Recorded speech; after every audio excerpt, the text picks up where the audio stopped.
Hey folks, James Abrino coming to you. Just wanted to post a quick response to a comment I got on a video I posted a couple days ago about Trump's pardon of a Culpeper sheriff.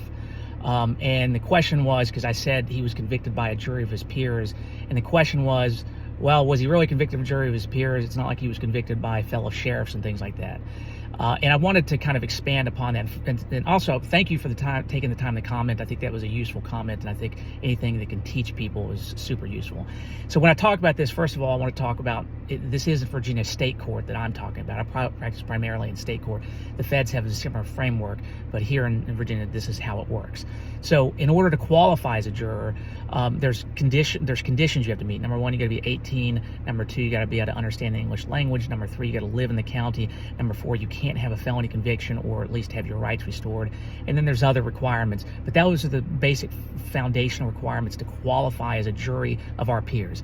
Once you qualify as a jury member, the attorneys then get an opportunity to question you about this specific case and determine whether or not there is a for-cause reason to strike you. So for instance, you've already developed an opinion without even hearing evidence about whether the person's guilty or not.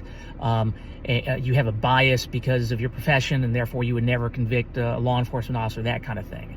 And then you get an opportunity, the attorneys get what we call peremptory strikes, where they get a set number equal side to strike people for whatever reason they want to, so long as it's not inappropriate. So for instance, race, gender, religion, those kinds of things. So you can, first of all, is this system perfect? No. Do I have questions about it? Absolutely. I'm a criminal defense attorney. So there's things that I would change and things that I think are unfair about it. But that's the way that people are arguably treated the same in every case. And I do think you need similar situations. Now, the other thing is if you have an issue with the jury selection, you have a right to appeal that and have a court hear it, and you have a substantive reason, the court may reverse your conviction. And they're very sensitive about jury issues. What my issue is here, I believe Trump pardoned this guy simply for political purposes, and I think that undermines the pardon process. There are a lot of people, in my view, sitting in jails that deserve pardons or have been convicted that deserve pardons.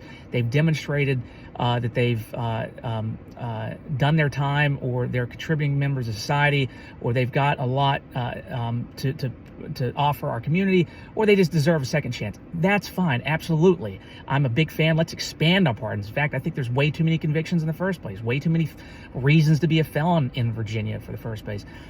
But the problem here is this was a purely political move meant to send a message to his base, and that's inappropriate because it undermines the pardon process. So I hope this helps. Wish you guys the best.